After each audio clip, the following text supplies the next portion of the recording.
Salve, salve, família vascaína! Para quem não me conhece, eu sou o Tiagão, do canal Vasco em Família. Estou iniciando esse novo canal, o Gigante News TV, com um estilo diferente. Aqui é um canal de react. Nesse vídeo vamos reagir ao programa da UOL Sports, falando sobre os jogos definidos da terceira fase da Copa do Brasil. Tava por lá o André Hernan, PVC, e o PVC já largou dele. Adivinha?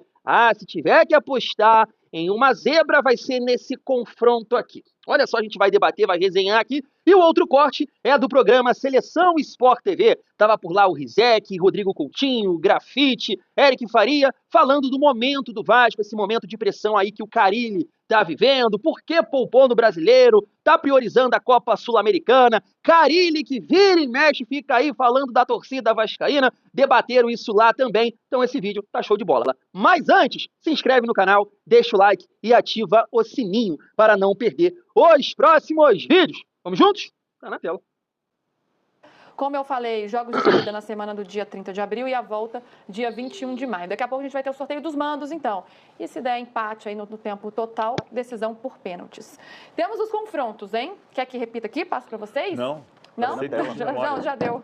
E aí, qual o mais Quer difícil? tomar? Quem se deu mal foi o Palmeiras, eu acho assim, que se deu mal. Eu acho que o mais difícil o confronto é o do Palmeiras. Também acho. Um confronto de Série A. Claro, sem dúvida. Entendo que temos confrontos muito interessantes. É o único confronto de Série A, né? É o único confronto de Série A. Verdade.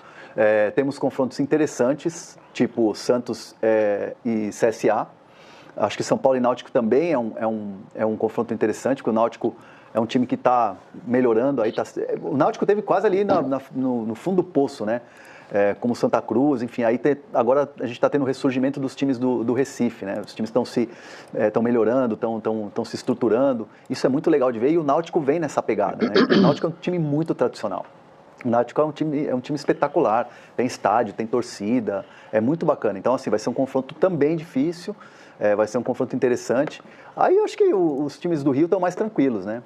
Acho que o Flamengo dele contra o Botafogo da plenamente Paraíba. aqui, tá? Eu vi o Botafogo da Paraíba jogar contra a Portuguesa aqui em São Paulo. É um time que tem jogadores experientes, tipo o Ceifador, tem o Henrique Ceifador, mas já são jogadores experientes, já com uma idade. Tem o Antônio Carlos que está chegando agora, o Zago, que é bom treinador, estava no Strongest, e jogou, inclusive, a Libertadores contra o Bahia, né, no confronto de prévia. Assim, tem confrontos mais tranquilos, mas acho que assim, o equilíbrio fica por conta, acho que desse mesmo do Palmeiras. Temos um bom Corinthians e Novo Horizontino também. Bom também, gostei. Confronto interessante. O Corinthians no Campeonato Paulista venceu o Novo Horizontino por 1-0. O Novo Horizontino que se classificou para as quartas de final. Transmitimos aqui no Allplay. É verdade, perdeu para o São Paulo nas quartas de final. É um time que vem dando trabalho. Eu já vi um histórico recente aí do São Paulo também. Pode aprontar para cima do Corinthians e Novo Horizontino ou não? O Corinthians e o Novo Horizontino, historicamente, não tem problema. Eu não acredito em bruxas, mas que elas existem. O Corinthians não perde no Novo Horizontino, é muito difícil. Pode quebrar a cara, pode acontecer uma mudança. No passado remoto, o Corinthians não perdia do Vasco. Depois, agora, o Corinthians não ganhava do Vasco. Agora não perde. Tristeza. Mas assim, você vai, o Corinthians foi com o time reserva para o Novo Horizonte e ganhou de 1-0 com o do Alex Santana. Acho que não é aí. Eu acho que fora Palmeiras e Ceará, que é o confronto único de Série A, agora, e, portanto, o confronto mais difícil, o Vasco e o Operário é um confronto difícil. O Vasco contra o campeão paranaense. Se fosse o Londrina, se fosse o Atlético Paranaense, se fosse o Curitiba, a gente ia olhar de um jeito diferente. É o campeão paranaense. O Operário é um time difícil, um time que cresceu muito, se fortaleceu muito nos últimos tempos, o Fantasma, e vai ser um adversário difícil para o Vasco também, por tudo que a gente falou do Vasco agora há pouco. O Vasco não está no momento seguro. Acho que são os mais complicados. Depois você vai ter Flamengo e Botafogo da Paraíba. Lá no passado teve vitória do Botafogo no Maracanã por 2-1 em 80, mas não é um adversário que vai amedrontar o Flamengo. O Fluminense com a Aparecidense, acho que o Renato deu sorte no começo da trajetória dele para o Fluminense. Acho que são os dois confrontos mais difíceis, para mim, parecem Palmeiras e Ceará, e depois, degraus abaixo, Vasco e Operário. Se tiver que apostar numa zebra aí, vocês iriam em qual? Olha. Se tiver que apostar numa zebra, numa zebra. Se eu tivesse que apostar numa zebra, vamos lá, não me xinguem São Paulinos, mas eu apostaria no Náutico. Se fosse apostar numa zebra, eu apostaria no Náutico. Não, eu aposto, se for apostar numa zebra, eu aposto no Operário. No Operário? Operário de Ponta Grossa? Operário contra o Vasco. O outra zebra também, vamos pensar em desempenho, pode ser o CRB. O CRB pode ser Contra o Santos. Contra o Santos, pode ser. Mas eu acho que é tão difícil você olhar para o retrospecto. O CRB é campeão alagoano, ok. Mas a gente começar a olhar antes da Série B, não do CRB, mas da Série B, começar a avançar, depois de segunda, terceira rodadas, a gente vai ter uma noção melhor de quem está jogando na parte de baixo do campeonato brasileiro, A, B, C e D, entender quem é que vai fazer o que na temporada. Hoje, se olha para o Santos CRB, você vai dizer, é o Santos contra o campeão alagoano. Mas o que é que o campeão alagoano pode fazer? Se ele disputar o rebaixamento da Série B, é outro cenário. Reserva contra o Corinthians. Rapidamente, o argumento que ele utilizou aí no final é engraçado, né? Se o CRB estiver brigando na parte de cima da tabela, vai ser um confronto difícil. Se não, então é o mesmo argumento para o Operário, né, PVC? Mas assim, dessa vez, eu não vou falar que tá com marcação, que é isso, que é aquilo, não. Só a gente analisar aqui friamente, né, os confrontos, dá para, claro, observar que o Vasco pegou um dos piores adversários, né? Sem sombra de dúvidas. O pior foi o Palmeiras, né? Pegou o Ceará, que é um time de Série A. Depois, né, a gente pode colocar aí vem um debate, né? Depende muito. Eu estava acompanhando o influenciador falando sobre a Série B, e eu não acompanho, né? Eu não acompanhei o Novo Horizontino, assisti pouco no jogo contra o São Paulo, que deu muita dificuldade para o São Paulo, time fechadinho, mas eu acho até que mandou o treinador embora lá, né? E aí conseguiu até dificultar o jogo, e eu achei o gol do São Paulo foi uma falta no início da jogada, e provavelmente, né, se não fosse esse gol, ia ser definido ali para passar para as quartas de final do Paulista nos pênaltis. Então é um time competitivo. E os times de São Paulo, né, é um nível ali no estadual bem alto, né? Né, são times realmente complicados ali de se enfrentar. Então o Corinthians vai pegar o Novo Horizontino. Cruzeiro vai pegar o Vila Nova, que também foi campeão goiano. E aí, cara, o Vasco não pegou, né, um dos melhores adversários. Porque se você... O Botafogo pegou o tal de Capital, Fluminense, Aparecidense, Flamengo, Botafogo da Paraíba, Fortaleza, o Retrô, né, que até fez um jogo difícil contra o Sport lá. O Atlético Paranaense pegou o Brusque. Então, o São Paulo, eu acho que o André Hernan não quis ir no Vasco, porque ele já teve uma treta com a torcida do Vasco, aí ele não, porque o Náutico, né, não vai dar tanta dificuldade assim para o São Paulo, na minha opinião. O Maringá, né, que, poxa, conseguiu passar do Atlético Paranaense lá no estadual e fez a final com o Operário, adversário do Vasco, e perdeu para o Operário. Então, assim, família, eu acho que o confronto do Vasco é, sim, um dos mais difíceis. Então, se qualquer comentarista, jornalista, optar por uma zebra, vai ser nesses confrontos. Eu entendo.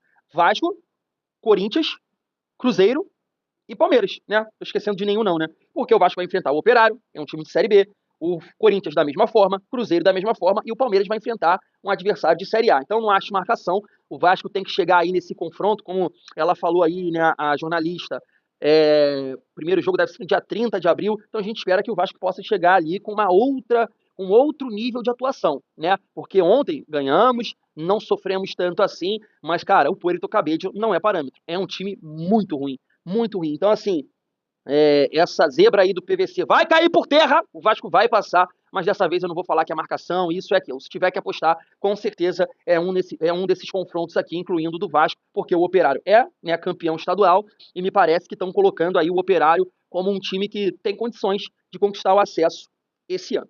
Vamos acompanhar aqui, né, o programa Seleção Sport TV. A máxima em casa na sequência, para mim deixa muito claro. Mas a força máxima ontem foi por conta dos resultados que aconteceram. É o que eu tô dizendo. Se você gente, a função de você se planejar é se antecipar os fatos. Uhum. Se a prioridade fosse brasileiro, você não levava a força máxima contra o Melgar, priorizava o jogo com o Corinthians e de ontem depois via. O Vasco claramente priorizou a Sul-Americana. Assim, são 2 jogos de Sul-Americana com força máxima e o jogo contra o Corinthians com o time reserva. Por onde eu tô me baseando? Se ele ganha os dois, ele já estava praticamente classificado na Sul-Americana. Se ele vence o 3 Porque assim, se o Vasco deixou para decidir isso depois dos jogos, ele planejou mal. Eu acho que o Vasco não planeja mal, como eu acho que o Vasco é um clube com um comando, posso até discordar das decisões do comando. E o jogo de sábado foi dividido entre comissão técnica e clube, foi uma decisão dividida. Para mim está muito claro que o Vasco pegou o exemplo do ano passado, quando ele, por um triz, não foi para a final da Copa do Brasil, contra o Galo, e o Vasco entendeu que esse ano ele tem como brigar, chegar mais longe nas Copas. Pois é, que a apuração que eu tenho sobre o sábado era de que o Vasco pouparia, mas surpreendeu o comando do Vasco o número de jogadores poupados.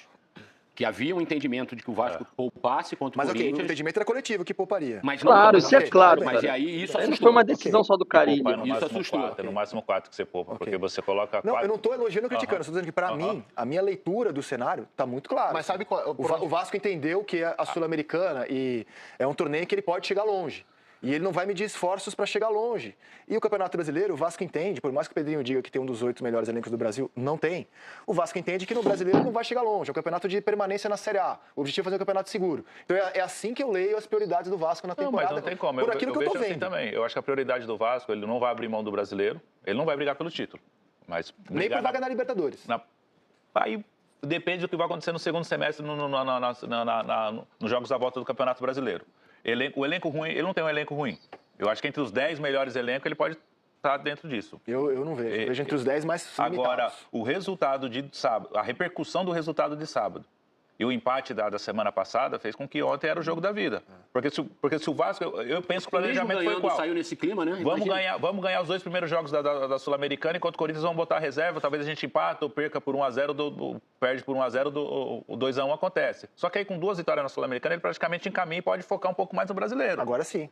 Eu acho que é jogo a jogo. Assim, eu penso dessa maneira, porque a repercussão do resultado de sábado fez com que o sábado o Vasco vai com a força máxima contra o Sport São Januário. Claro, pô. Pelo amor de Deus. Não tem nem razão pra poupar. Exatamente. Depois no outro meio de semana é brasileiro de novo. Claro. A vaga da Sul-Americana agora, ela tá encaminhada, né? Você está respirando, você chegou a 4 pontos na Sul-Americana. Mas só classifica o primeiro, né, gente? Eu sei, mas assim, não encarou o adversário mais difícil do grupo ainda. É o Lanús, não. Perfeito. Mas assim, eu acho que não foi bom o pontinho fora pelas circunstâncias do jogo. Mas 4 pontos tá bem ok. Bate fora. E a altitude, pô. Perfeito, exatamente. E eu concordo totalmente com você que a decepção ontem... Primeiro, a torcida já não curte muito o Carille, né? Vamos falar um português bem claro, né? Eu acho que esse é o ponto. A torcida já não curte. E aí o jogo de sábado, da maneira como foi, tornou uma obrigação que ontem fosse uma vitória... Acachapante. Acachapante. Uma goleada. Até pelo nível do adversário. Talvez se a bola que o goleiro espalmou, ao invés de pegar na trave, entra, se o goleiro não alcança a bola que o Garret empurra pra dentro, era um 3-0 pro Vasco. Perfeito. Talvez o filme repetido não seria tão repetido assim. É por isso que eu acho que a gente não pode se apegar tanto a isso, né? Analisando o jogo, o Vasco produziu mais. Mas eu acho a gente pode colocar uma série de... Não há uma relação de empatia do torcedor com o técnico. Como não aconteceu no passado no Santos também. Ô, Eric, ontem... Você lembra? O Carille fez força pra terminar o campeonato da Série B com o Santos. Muita força. Ele foi vaiado campeão. Ele foi campeão. Você pediu fora Carille campeão. Exatamente. A gente já viu isso acontecer em outros clubes. Quando a torcida não compra o técnico, cara, é difícil essa continuidade. É difícil que o trabalho evolua. Mas ele tá fazendo por onde? Embora o ambiente interno seja muito bom, ele disse na coletiva ontem, o Carille, não, nosso ambiente no CT é ótimo, maravilhoso. O Coutinho protegendo depois do jogo, o ambiente, cara, ele é muito importante, sobre o Carille, cara. Eu tenho opinião. Assim, o Carille surge brilhantemente em 2017, né? Jogando no contra-ataque, que era a maneira como aquele Corinthians conseguiria ser competitivo. O segundo, até então, o melhor primeiro turno da história do brasileiro. Depois é o que o Botafogo passou, né? Perfeito. É campeão brasileiro, bicampeão paulista. Uma grande surpresa, inclusive, aquele time ter conquistado tanto. Depois daquele trabalho de excelência, na minha opinião, eu acho que o Carille sempre pecou, o peixe ali sempre morreu pela boca. Então, assim, no Santos, ele dava entrevistas que deixava a diretoria enfurecida. Já na segunda passagem dele pelo Corinthians, ele dava entrevistas que deixavam os jogadores de cabelo em pé, porque entendiam que ele expunha questões que os jogadores entendiam que eram internas. E agora, no Vasco, ele tem dado declarações que eu acho que ele escorrega, cara, para falar das vaias do torcedor, que são direcionadas a ele. Porque se tem um torcedor que hoje não pode ser cobrado no Brasil, é o do Vasco, cara. Assim, se tem um torcedor que sofre e empurra e mantém viva a grandeza, a chama de um clube, é o do Vasco, cara. Que está encarando times muito ruins, assim, muito abaixo daquilo que merece. E está sempre lá em São Januário, cara, está sempre lá. Então, assim, eu acho que o treinador ali deveria ter um pouco mais de compreensão do que é o momento do clube, do que tem passado o torcedor. E, cara, deixar essas coisas de lado, responder menos, mas ele não consegue. Ele tem respondido ao torcedor. E aí, cara, não vai dar certo. Não vai dar match assim. Ontem aconteceu uma coisa assim que não dá pra gente afirmar que foi isso que aconteceu, né? Mas o Lucas Freitas entraria. Ele chamou o Lucas Freitas, ou o Lucas Oliveira, um dos dois zagueiros estavam no banco ali. E seria uma substituição muito parecida, não sei quem sairia, mas nos últimos minutos lá mas não foi isso, não. Contra o Melgar, ele saca o Verrete, coloca um zagueiro pra tentar proteger melhor a área. E num cruzamento, o Melgar empata o jogo em 3-3, né? Em 2 cruzamentos, faz o 3-2 e o 3-3. E aí, na hora que ele chama o zagueiro, a torcida do Vasco, começa o burburinho em São Januário. E ele volta atrás na substituição. Não dá pra dizer que foi pra isso. Aconteceu uma vez no Corinthians, antes dele ser treinador efetivo, ele ia fazer uma alteração, a torcida vai, ele aí inseguro, ele volta atrás. Antes de 2017, uma passagem tampão dele. Eu não posso dizer aqui que foi por isso. Ele pode ter mudado de ideia por ele mesmo, mas pode ter uma contribuiçãozinha ali da torcida ter exigido sim. Assim, eu só acho o seguinte, cara, você vai trocar o Carille, né, de acordo com, sei lá, 9 entre 10 torcedores do Vasco pedem hoje, muita gente tá pedindo isso, e talvez você vai jogar fora um planejamento que foi feito lá atrás de formação de elenco pensando no treinador. Eu, sinceramente, não consigo olhar o elenco do Vasco como o Pedrinho olha, né? Com todo respeito à opinião dele, não acho que seja um dos 8 melhores. Tô contigo, não acho nem que seja não esteja entre os 10 melhores. Tem dificuldade disso. Não que o elenco seja ruim, mas o nível da Série A do futebol brasileiro é alto mesmo. É o que o Vasco pode ter nesse momento. Sem fazer maluquice, sem endividar mais o clube. Só acho que, assim, o jeito Carille, que é muito criticado, e que às vezes realmente é criticado com razão, né, de ser um treinador muito conservador, em determinados jogos desse Campeonato Brasileiro pode ser fundamental para o Vasco conquistar. Você acha ele conservador? Do Coutinho num ponto que eu acho que o elenco não foi montado pensando no Carille, até porque o Carille era a segunda opção do Vasco, nem a terceira.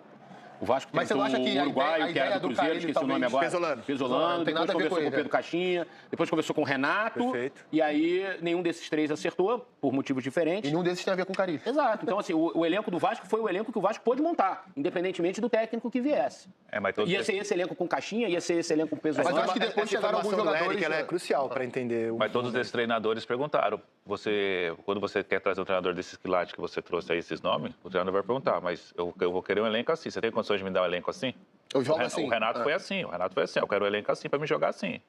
Não tem condições de dar o elenco, ele deu o elenco que tem condições do Carille jogar. A contratação do Lemos, por exemplo. O ano passado... Será que se não fosse Carille, o Vasco traria o Lemos? O ano passado, qual que era a grande crítica? Que o Vasco tomou quantos gols? Tomou mais de 40 gols. Tomou muito gol no Campeonato Brasileiro, que tinha que organizar a zaga. Hoje o Vasco toma menos gols. Só que você tem que organizar o meio campo. Tomou um monte essa semana. Um monte de grafite. Do Melgar, tomou 5 do Corinthians, é que 2 foram anulados. É que nem 3-1, jogando fora de casa, Sul-Americana. 40 minutos de jogo. 90% dos treinadores vai tirar um meia, um atacante, vai botar um zagueiro, pô. E o problema nem foi esse naquele jogo. Aí você coloca 3 zagueiros e toma gol de cabeça, a culpa é do treinador? Também eu acho. Eu acho que também é, Grafa. Aí, pô, não fechou o time foi pra cima com 3-1, tomou 2 gols. É culpa de quem? Tem tudo isso. Depende da narrativa que você adequa a cada situação. Eu sempre acho que não é culpa só de uma pessoa. Eu acho que é culpa de várias coisas. Assim. Porque eu acho que ela é importantíssima pra gente olhar o cenário do Vasco. Então, assim, no ano passado, o Vasco teve lá um momento muito bom com o Paiva, conseguiu ter um desempenho muito melhor do que se esperava, ele foi efetivado, beleza. Aí no fim da temporada, até motivado por um movimento dos jogadores que achavam que o Vasco tinha que jogar um pouco mais, abriram mão do Paiva e terminaram o ano com o Felipe e foram ao mercado. Aí tentaram treinadores que, na ideia do Pedrinho, fariam o time jogar mais. Pesolano, Caixinha. Eu não consigo entender a paixão que há pelo Caixinha no Brasil, mas muita gente, o Grêmio queria o Caixinha também. Aí já foi pro Renato, o Renato não quis. E aí, claramente, o Vasco foi vendo o tempo ficar curto, se viu com as opções mais limitadas. E quem exatamente, não montou o elenco pro Carille. Chegou no Carille. Claramente não era o mundo ideal do Vasco. Chegaram no Carille. Então eu tô um pouco com o Eric também que... Só que ontem o Vasco tinha 3 titulares que chegaram depois da contratação do Carille, né? Não interessa, cara. Ok. Mas que chegariam contra o técnico. Eu acho que chegariam também. O plano do Vasco. O Lemos, principalmente, eu não sei. Mas o Pesolano, eu tenho certeza que não chegaria. Mas só poderia a característica dele como zagueiro. Poderia chegar um outro zagueiro. Mas eu acho que a característica faz a diferença nesse caso. Mas só complementando. E ele é um treinador que tem essa fama de ser conservador, como você disse. Eu pergunto pra vocês se a fama é justificada, se de fato ele é um treinador tão conservador assim, se vocês enxergam o Carille como um treinador conservador, na opinião de vocês. Assim, ele é um treinador especialista em montar defesas, né? Quando ele era auxiliar que treinava a parte defensiva. Ou seja, ele tem uma característica de montar as equipes de trás para frente. E aí, a partir do momento, ele foi campeão brasileiro com a segunda melhor campanha da história, no primeiro turno. Porque eu concordo com o Coutinho que talvez esse conservadorismo seja muito importante para o Vasco fazer um campeonato seguro. Mas é justamente a razão que levou o clube a se desfazer do Paiva. E sabe o que é pior? Porque queria que o Vasco jogasse um pouco mais. E sabe o que é pior?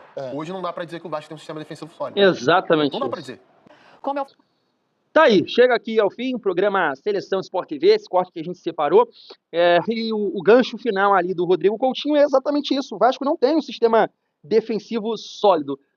Discordo plenamente ali da resenha dele, né? Falando que o Vasco montou um elenco para o Carille. Não. Ele mesmo sabe que não, né? Eu gosto muito do trabalho do Rodrigo Coutinho, tem uma análise tática, poxa, show de bola. E ele mesmo sabe que o Carille, por exemplo, ele gosta de, num lado do campo, quero dizer nas pontas, ter um jogador mais de atacar espaço, de velocidade, mais força física, né? Aquele atacante de flecha cega, né? Aquele mais rápido. E ele não tem hoje isso. Ele joga ali com um ponta construtor, que é o Nuno, e também com o Garré, por não ter esse jogador. Porque o Vasco foi no mercado, contratou o Lloyd e, sinceramente, o Lloyd, né, me parece que não vai vingar. Assim, não parece um jogador profissional, né? Cheio de deficiências, não sabe chutar, tomada de decisão, sem sacanagem, cara. Parece um jogador de pelada, né? Um jogador que eu vejo aqui na minha cidade direto. Torço para estar errado, que ele possa ajudar, mas, ao que parece, não é bom jogador. Então não tem nada disso que montou elenco pro Carille se mandar embora, e aí o planejamento. Não é essa a resenha. O ponto principal do trabalho do Carille, e eu tenho certeza que quando o Vasco foi contratar esse profissional, depois de receber não de um, não de outro, muito dinheiro aqui, muito dinheiro ali, e mirou para o Carille, qual é o ponto principal? Olha, Pedrinho, Felipe, Marcelo Santana, né, todo mundo ali reunido numa mesa, e comentaram o seguinte, poxa, tomamos 51 gols no Campeonato Brasileiro de 23, 56 em 2024.